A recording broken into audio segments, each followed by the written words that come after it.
तो बड़ी खबरों के दिन की बात करें उससे पहले बुलेटिन की शुरुआत सबसे पहले राजस्थान से आई खबर से कर रहे हैं। राजस्थान के सवाई माधोपुर की यह खबर है, जहां एक डॉक्टर की पिटाई की लाइव तस्वीरें सामने आई हैं। तस्वीरों में साफ दिख रहा है कि कैसे कुछ लोग डॉक्टर की पिटाई कर रहे हैं। बताया जा रहा है कि इन लोगों की डॉक्टरों के साथ कहासुनी हुई, उसके बाद इन लोगों ने डॉक्टरों को पीटना शुरू कर दिया। हालांकि डॉक्टरों की सुरक्षा को लेकर हाल ही में डॉक्टरों ने काफी प्रदर्शन भी किया।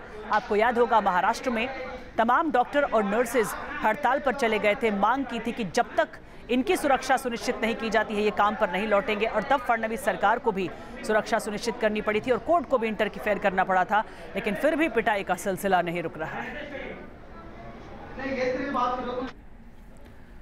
और बात अब ज़ीरो आवर की सबसे बड़ी खबर की। दुनिया के सबसे बड़े शिया बहुल देश ईरान में आज आतंकी हमला हुआ है। तेहरान में संसद भवन से लेकर अयातुल्ला अल खुमैनी की दरगाह तक आत्मघाती हमलावरों ने खून की होली खेली है। खबरों के मुताबिक ईरान में हुए इस तिहरे आतंकी हमले की जिम्मेदारी बगदादी के आतंकी संगठन इस्लामिक स्टेट ने ली है। और इस हमले के जरिए एक बार फिर साफ हो गया है कि दुनिया में फैल रहा मजहबी कट्टरपंथ और उससे पैदा होने वाला आतंकवाद किसी को भी निशाना बना सकता है।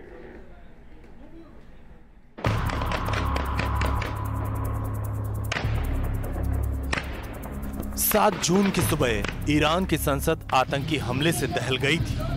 तेहरान की मजलिस में एक साथ कई बंदूकधारी आतंकी घुसकर अंधाधुंध फायरिंग करने लगे थे। ईरान की खूबसूरत राजधानी तेहरान चंद मिनटों के अंदर आतंकी गोलियों से गूंज रही थी। एक साथ 3 जगहों पर हमला हुआ था। तेहरान में तकरीबन एक ही वक्त पर 3 जगह पर हमले हुए थे। पहला हमला संसद भवन पर हुआ था। दूसरा हमला शहर के दक्षिणी हिस्से में मेट्रो स्टेशन पर हुआ था और तीसरा हमला अयातुल्ला अल खुमैनी के मकबरे पर हुआ था। इनमें सबसे बड़ा हमला ईरान की संसद यानी मजलिस पर हुआ। ईरान की न्यूज एजेंसियों से आई खबर के मुताबिक कम से कम 3 बंदूकधारी आतंकी संसद भवन के अंदर घुसे हुए थे। 3 में से 2 आतंकियों के हाथ में AK-47 राइफल थी, जबकि तीसरे के पास कोल्ड हैंडगन थी। आतंकियों ने संसद में घुसते ही अंधाधुंध फायरिंग शुरू कर दी। आतंकियों की गोली गार्ड को लगी और उसकी मौके पर ही मौत हो गई। अंधाधुंध गोलियां चलाते हुए आतंकी उस जगह की ओर बढ़ रहे थे जहां मजलिस की बैठक चल रही थी। आनन फानन में सांसदों को एक हॉल में लॉक कर दिया गया और सुरक्षा बलों ने आतंकियों का मुकाबला शुरू कर दिया। सूत्रों के मुताबिक एक आतंकी को जिंदा पकड़ने में कामयाबी मिली है। पता चला है कि आतंकियों की ओर से मजलिस में हुई गोलाबारी में कम से कम 5 लोगों की मौत हो गई थी। करीब 8 लोग गंभीर रूप से जख्मी बताए गए हैं। जिस वक्त तेहरान की मजलिस में ये गोलाबारी हो रही थी, उसी वक्त तेहरान से करीब 20 किलोमीटर दूर दक्षिणी हिस्से में एक महिला आत्मघाती हमलावर ने अयातुल्ला अल खुमैनी के मकबरे के पास हमला किया। इस महिला हमलावर ने खुद को ब्लास्ट में उड़ा लिया। बताया जा रहा है कि इस महिला आतंकी के साथ 2 और हमलावर थे जिन्हें जिंदा पकड़ने में कामयाबी मिली है। तीसरा हमला तेहरान में मेट्रो स्टेशन के पास बताया जा रहा है। ईरान के स्थानीय मीडिया से आ रही खबरों के मुताबिक सेंट्रल तेहरान के इमाम खमैनी मेट्रो स्टेशन पर एक जोरदार धमाका सुनाई पड़ा था। ईरान में हुए इस हमले के पीछे कौन है, अभी इसका खुलासा नहीं हो सका, लेकिन जिस तरीके से पिछले दिनों कतर के खिलाफ सुन्नी बहुल देशों ने मोर्चाबंदी की है, उससे आशंका बढ़ रही है कि इन हमलों के पीछे के तार उसी से जुड़े हो सकते हैं। Team news nation. हालांकि जिस तरह से ISIS ने जिम्मेदारी ली है, अगर ISIS ने यह हमला किया है तो ये पहली घटना है ईरान में। लेकिन हाल के दिनों में आतंकी संगठनों ने दुनिया के कई देशों में अपनी मौजूदगी दर्ज कराई है। काबुल में आतंकी हमला हुआ था 31 मई 2017 को। इसके बाद से लगातार हमलों का सिलसिला जारी है। 31 मई 2017 को ही जर्मन दूतावास को निशाना बनाया गया था। इसके अलावा 31 मई 2017 को ही आतंकी हमले में 150 लोगों की मौत हुई थी। मैनचेस्टर में म्यूजिक कॉन्सर्ट में हाल ही में आतंकी हमला हुआ 22 मई 2017 को और हमले में 22 लोगों की मौत हुई थी। 22 मई 2017 को हुए इस हमले में 59 लोग मारे गए थे और लंदन में आतंकियों ने हमला किया उसके तुरंत बाद 5 मई 2017 को, और इस हमले में 7 लोग मारे गए थे। तो लगातार यूरोप के अलावा तमाम देश इन आतंकियों के निशाने पर हैं। लेकिन फिलहाल आतंक जो है वो घुटने टेक रहा है कश्मीर में। घाटी में सेना द्वारा चलाए गए CASO का असर अब धीरे धीरे दिखने लगा है। पहले चुन चुन कर आतंकी मारे गए और जो बच गए वो सरेंडर करने पर मजबूर हो गए हैं। इसी क्रम में अब सेना को बड़ी सफलता उस वक्त मिली है जब हिजबुल के आतंकी दानिश ने सेना के सामने सरेंडर किया है।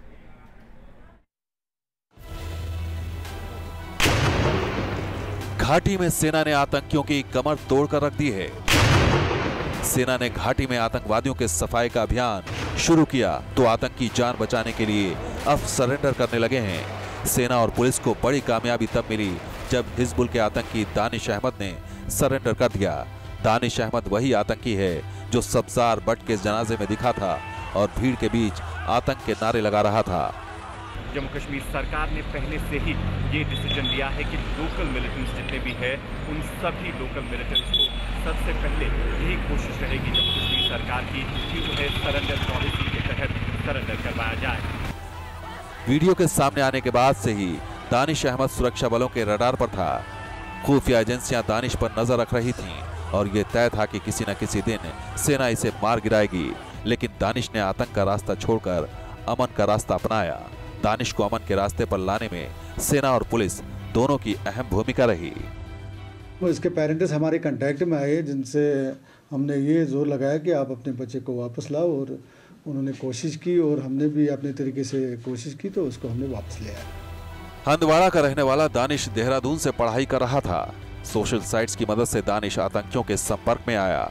दूसरे आतंकवादियों के बहकावे में आकर दानिश ने हिजबुल मुजाहिदीन ज्वाइन किया। साल 2016 में पत्थरबाजी के आरोप में दानिश पहले भी गिरफ्तार हो चुका है, लेकिन तब पुलिस ने काउंसलिंग कर दानिश को रिहा कर दिया था। सोशल नेटवर्किंग के थ्रू एक HM के हैंडलर के कांटेक्ट में आया जिससे इसका रब्ता रहा। फिर उसने उसको कहा था कि मैं आपको HM में ज्वाइन कराऊंगा, खासतौर सब्जार ग्रुप के साथ। तो कुछ टाइम से वो उसके राब्ते में था और कुछ दिनों पहले ही उसके पास ज्वाइन करने गया, जिसके फोटोग्राफ्स वगैरह आप लोगों ने पहले ही मीडिया में देखे। जहां दानिश ने देश की खातिर अपने मन को बदला, वहीं घाटी से आई आतंक की एक नई तस्वीर। न्यूज नेशन को मिली एक्सक्लूसिव तस्वीरों में लश्कर और हिजबुल के आतंकियों की नई तस्वीर जारी की गई है, जिसमें नए आतंकी हथियारों के साथ नजर आ रहे हैं। घाटी में आतंक की तस्वीरें जारी कर एक बार फिर खौफ पैदा करना चाहते हैं, लेकिन सेना और सुरक्षा बलों की जाबाजी आतंकियों को उनके मंसूबों में कामयाब नहीं होने देगी। Idris loan, news nation, Srinagar. तो ऐसे वक्त में जब कभी कभी आतंकी भी सेना पर भरोसा करते हैं और सेना के सामने सरेंडर कर लेते हैं, लेकिन ये सियासत जो है वो सेना पर सवाल उठाती रहती है। घाटी में पत्थरबाज सेना को जख्मी करते हैं, जवान चुपचाप सारे जख्म देश की खातिर खाते रहते हैं। इस बीच एक तस्वीर श्रीनगर उपचुनाव की आई जिसमें सेना ने एक जवान को जीप के आगे बांधा था। मेजर गोगोई को पोलिंग पार्टी की जान बचाने के लिए सेना ने सम्मानित किया, लेकिन ये बात CPM को हजम नहीं हो रही है। प्रकाश करात ने सेना प्रमुख पर एक ऐसा आपत्तिजनक बयान दिया है जिससे देश का कोई भी नागरिक इत्तेफाक नहीं रखेगा। एक बयान और इतना हंगामा, CPM दफ्तर में हाथापाई, अखाड़े में तब्दील हुआ CPM दफ्तर। आखिर ये सब क्यों हुआ आपको बताएंगे, लेकिन उसके पहले मारपीट की ये तस्वीरें देखिए। दिल्ली में CPM दफ्तर में एक युवक अचानक घुस गया। आरोप है कि ये युवक सीताराम येचुरी को चोट पहुंचाना चाहता था, लेकिन वो सीताराम येचुरी तक पहुंच पाता उससे पहले ही पार्टी कार्यकर्ताओं ने इसे पकड़ लिया और धुनाई कर दिया। आखिर CPM के दफ्तर पर इतना हंगामा क्यों बरपा? इसका जवाब CPM महासचिव प्रकाश करात का ये बयान है। A young man in Kashmir is tied up in front of an army jeep. He is an Indian citizen. Army cannot treat Indian citizens like that. The army chief defended that. We have criticized that. विवाद शुरू हुआ था CPM के मुखपत्र में छपे उस संपादकीय से, जिसमें मेजर गोगोई को आर्मी चीफ द्वारा सम्मान दिए जाने पर सवाल उठाए गए थे। इस बाबत जब प्रकाश करात से सवाल पूछा गया तो उन्होंने एक बार फिर आर्मी चीफ को कटघरे में खड़ा कर दिया। A young man in Kashmir is tied up in front of an army jeep. He is an Indian citizen.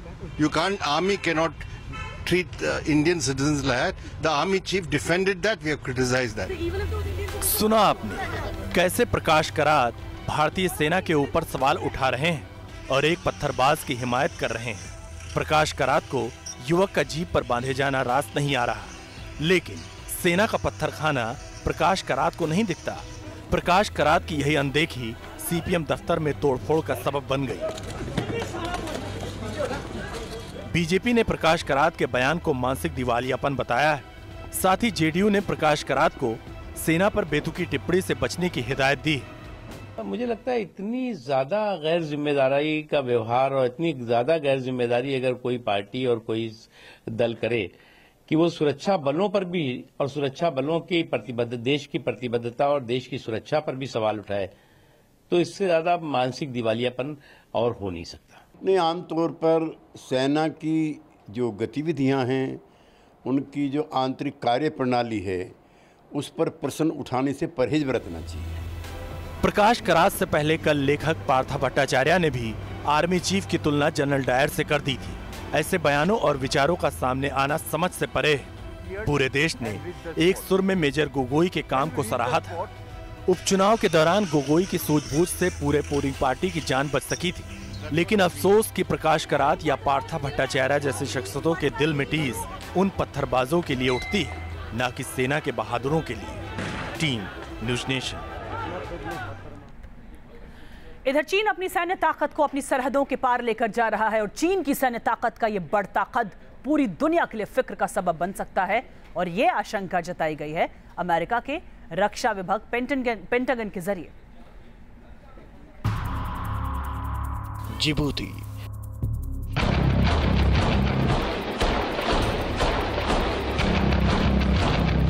ये दुनिया के वो इलाके हैं जहां आज चीन ने अपनी मजबूत सैन्य मौजूदगी खड़ी कर ली है और बहुत मुमकिन है कि चीन के इस सैन्य विस्तारवाद की हदें पाकिस्तान तक पहुंच जाएं। अमेरिका के रक्षा विभाग पेंटागन ने दुनिया के सामरिक हालात पर एक रिपोर्ट जारी की है। इस रिपोर्ट में चीन को लेकर लिखा गया है, जिबूती में चीन के मिलिट्री आउटपोस्ट को खड़ा करना चीन के सैन्य विस्तारवाद की तरफ इशारा करता है और अगर ये विस्तारवाद यूं ही बढ़ता रहा तो बहुत मुमकिन है कि पाकिस्तान में चीन ज्यादा बड़ी सैन्य मौजूदगी दर्ज करवाए। दरअसल पाकिस्तान में ग्वादर पोर्ट और सीपीईसी के काम को जिस तरह से आगे बढ़ाया जा रहा है, उसे देखते हुए ये कयास पहले से लगाए जा रहे थे कि चीन इन आर्थिक कोशिशों के जरिए पाकिस्तान में सामरिक ताकत में इजाफा कर सकता है। पाकिस्तान में नीलम झेलम प्रोजेक्ट पर पहले से ही चीन की फौज के सिपाही तैनात हैं और पिछले दिनों 2 चीन के नागरिकों के अगवा होने के बाद चीन ने इशारा किया है कि अपने हितों की सुरक्षा के लिए वो पाकिस्तान में सैन्य मौजूदगी बढ़ा सकता है। अगर ऐसा हुआ तो इसका सीधा मतलब होगा कि उत्तर और पूर्व के साथ ही चीन भारत के पश्चिम में भी अपनी सैन्य मौजूदगी दर्ज करा देगा। हालांकि जिबूती को लेकर पेंटागन की रिपोर्ट में यह भी लिखा गया है कि अमेरिका के सैन्य हितों को इससे नुकसान नहीं, लेकिन भारत के लिहाज से यह विश्लेषण खतरे की घंटी है। चीन और भारत के रिश्ते कभी सामान्य नहीं रहे। चीन लगातार भारत की राह में रोड़ा अटकाने की कोशिश करता रहता है। ऐसी ही एक कोशिश एनएसजी में भारत की सदस्यता पर दोबारा सवाल उठाना भी है। चाइना ने पहले भी कहा कि हम एनएसजी में भारत को नई मेंबरशिप का विरोध कर रहा है। वो साथ में पाकिस्तान को लाना चाहता है, जो इंटरनेशनल कम्युनिटी जिसको नहीं एक्सेप्ट करती। दूसरी बात यह है कि चाइना न केवल एनएसजी की मेंबरशिप की बात में डिनाई करता है, दूसरे जो बॉडीज़ हैं जो न्यूक्लियर ट्रेड से डील करती हैं, जैसे वेजेनार ग्रुप है ऑस्ट्रेलिया, वेजेनार अरेंजमेंट है ऑस्ट्रेलिया ग्रुप वगैरह, उसमें भी उसको आपत्ति नज़र आती है। चीन की इस बढ़ती सैन्य मौजूदगी को रोकने का कोई तरीका फिलहाल नजर नहीं आता, लेकिन कूटनीतिक और सामरिक संबंधों को आगे बढ़ाकर भारत शक्ति संतुलन जरूर बना सकता है। Team news nation.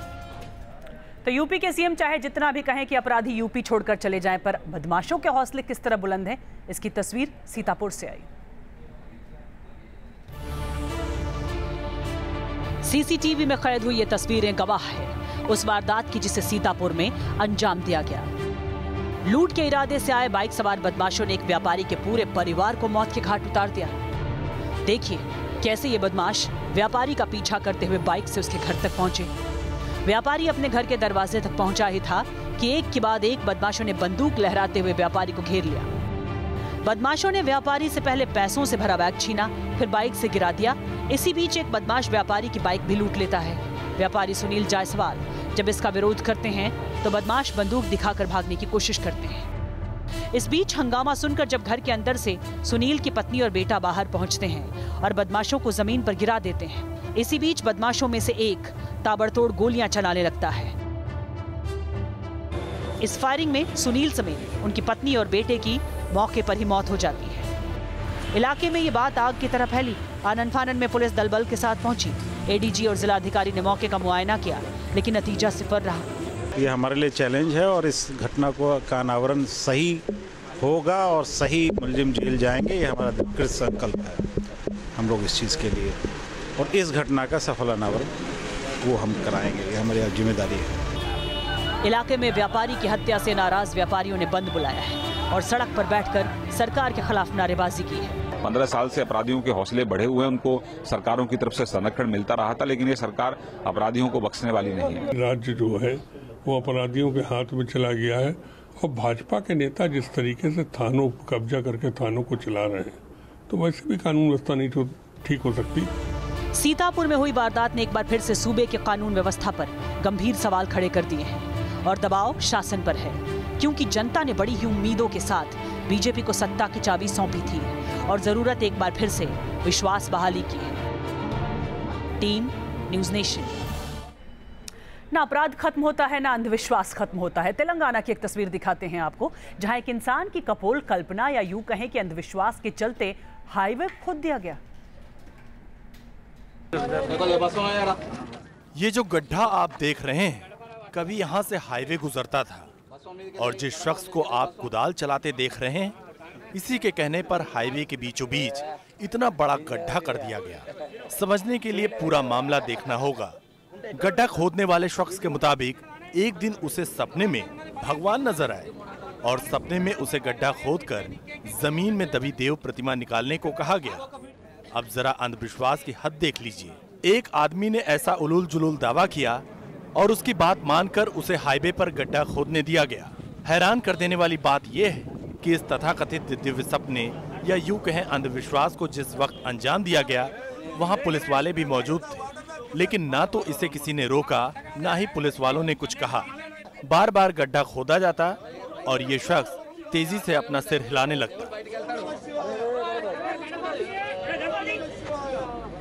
एक हाईवे बनाने में हजारों करोड़ों की लागत और सालों का वक्त लगता है, लेकिन हमारे देश में अंधविश्वास मानो अपनी जड़ें इतनी गहरी कर चुका है कि हाईवे भी उसकी बलि चढ़ जाता है। Team news nation. एक साल पहले देखा एक चेहरा आपको याद होगा, जिसने पूरी दुनिया को सीरिया के गृह युद्ध के जख्मों से रूबरू कराया था। वो चेहरा एक बार फिर आया है, पर मुस्कुराता हुआ आया है। ये है ओमरान दाखनेश की वो तस्वीर जिसने पूरी दुनिया की आंखों में आंसू ला दिए थे। ओमरान दाखनेश सीरियाई गृह युद्ध में इंसानियत पर हो रहे जुल्मों का गवाह बन गया था। अब सीरिया का गृह युद्ध तकरीबन थम चुका है। इस्लामिक स्टेट के कब्जे से अधिकतर इलाके आजाद कराए जा चुके हैं और सीरिया में लौटते अमन के बीच एक बार फिर ओमरान की तस्वीर सामने आई है। शायद आपको यकीन नहीं हो रहा होगा कि चेहरे पर खूबसूरत मुस्कुराहट लिए खिलखिलाता ये बच्चा वही ओमरान है जिसको एक साल पहले दुनिया ने देखा था। आज ओमरान की दुनिया बदल चुकी है। उसके कानों में अब गोलियों की तड़तड़ाहट या बमों का धमाका नहीं गूंजता, बल्कि उसके कान अब प्यार और दुलार की आवाजें सुनते हैं। उसकी आंखों में अब दहशत नहीं, बल्कि आने वाले खुशनुमा कल की उम्मीद नजर आती है। दरअसल साल भर पहले सीरिया के अलेप्पो में विद्रोही गुटों और सीरियाई सेना के बीच चल रही जंग में ओमरान की बस्ती पर भी बमबारी हुई थी। बमबारी के चलते इमारतें गिर गई थी और ऐसी ही एक इमारत के मलबे में दब गया था ओमरान दाखनेश। ओमरान का भाई इस हमले में मारा गया था, लेकिन ओमरान जिंदा बच गया था और शायद यही था ओमरान की इस नई जिंदगी का मकसद, कि वो दुनिया को बता पाए कि आखिर इंसान से क्या कुछ छीन लेती है जंग। Team news nation.